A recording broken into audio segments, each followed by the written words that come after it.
Today, you're going to start a new project which is called My Calc. And the way it started is you go down to the dock and you'll find a green X. If you hover over it, you'll see it says Microsoft Excel.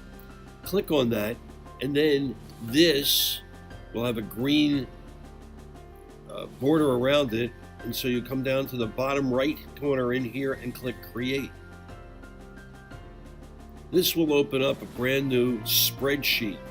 Now, you'll notice spreadsheets are fairly simple. The columns are labeled with letters and the rows are labeled with numbers. We're going to make some changes here, but before we go any further, instead of having it say workbook up here at the top, we're going to save it. And the way to save it is go up to the File menu and drop it down, and then go down to Save As. Not Save, Save As. Save As is when you have not saved anything before. Save is if you've saved it before and you know where it's going. We need to save as because it's never been saved before, and I'm going to click on it. And you're going to save it with your last name. Don't use mine. And then underscore. That's a shift next to the 0 is the underscore. It's not this, which is without the shift, it's this underscore. And then you're going to call it by its name. It's My CALC for calculator. You're not going to put it in your desktop, you're going to put it in your documents folder. So after you have it said with your last name, underscore My Calc, you're going to click on Documents, and then you're going to click Save. And here it is, Stearns My Calc.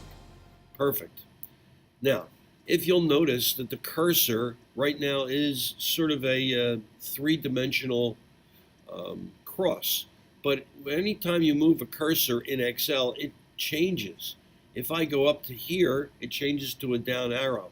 If I go in between these two columns, it changes to a double-headed arrow. Well, I'm going to change it to a double-headed arrow because I want to make this column a little more narrow.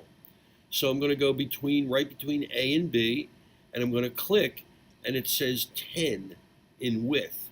I'm going to move it to 7. Now, if you don't get exactly 7 like I just have, that's okay. But 7 is what we're looking for. Next, we're going to make this one, I'm going to click on it again, and instead of 10, we're going to make it 14. I went a little too far. There we go. Next, we're going to go to the C column, and we're going to make the C column 9.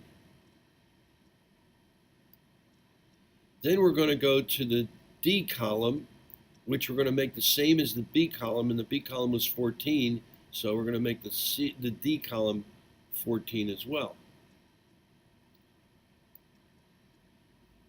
Next, we're going to go to the E column, and the E column's actually the smallest one. It's going to be 5.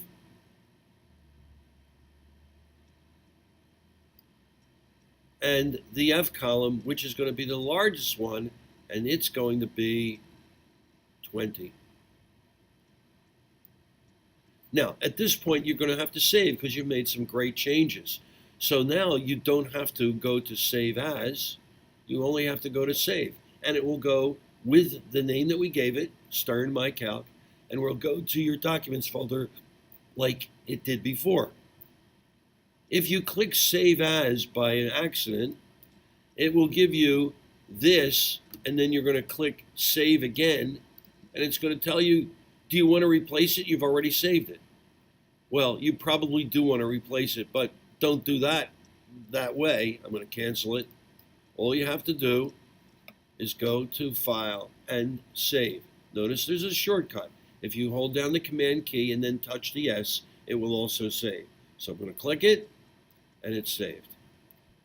Next thing you're going to do is make a few rows wider.